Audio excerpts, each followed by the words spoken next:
Selamat bertemu kembali dalam pelajaran sejarah Indonesia dengan Ibu Ros. Nah, pada topik pembelajaran kita kali ini, kita akan melanjutkan pembelajaran kita minggu lalu, di mana pada minggu lalu kita sudah membahas sistem pemerintahan pada masa demokrasi parlementer. Nah, kali ini yang akan kita bahas adalah sistem kepartaian yang dianut pada demokrasi liberal, yaitu tahun 1950 sampai dengan 1959. Simak ya. Nah, jadi anak-anak, yang pertama yang akan kita bahas adalah sistem kepartaian. Nah, bagaimana sistem kepartaian pada masa demokrasi liberal? Nah, jadi diwarnai dengan berdirinya banyak partai dengan dasar ideolog yang beragam.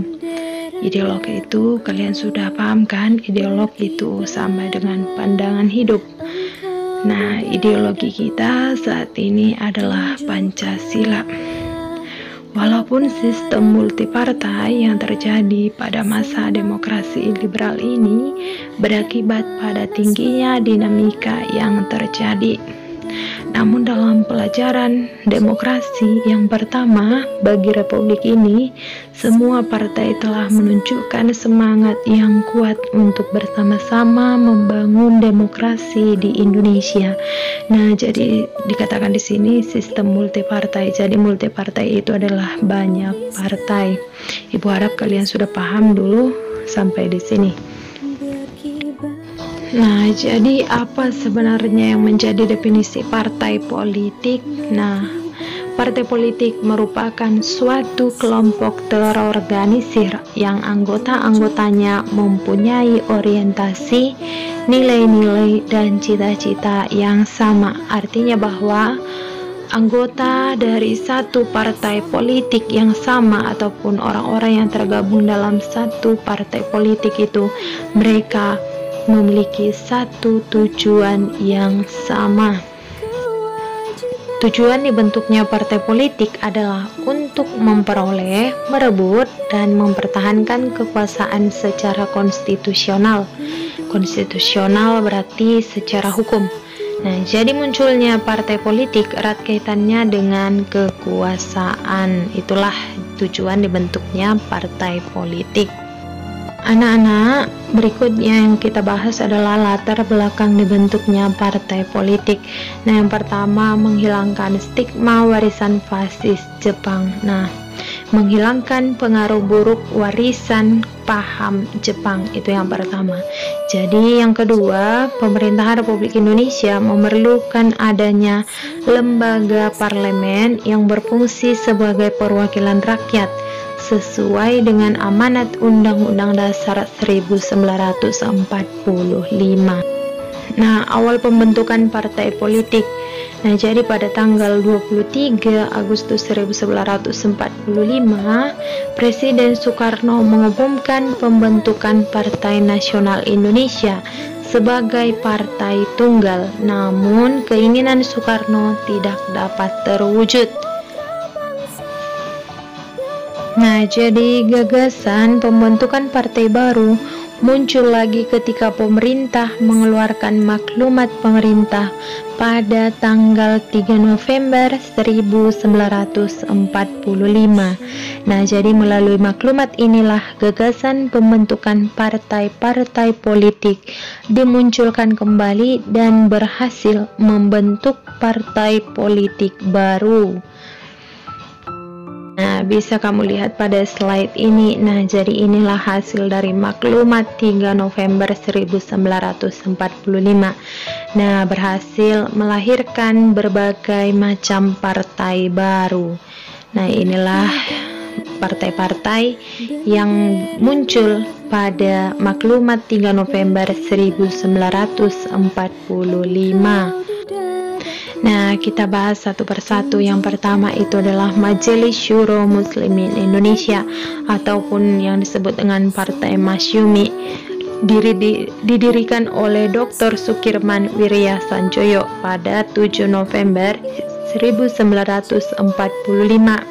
Yang kedua, Partai Nasional Indonesia didirikan oleh Sidik Joyo Soekarto pada 29 Januari 1945. Yang ketiga, Partai Sosialis Indonesia didirikan oleh Amir Syarifuddin pada 20 November 1945. Yang keempat, Partai Komunis Indonesia didirikan oleh Muhammad Yusuf pada 7 November 1945.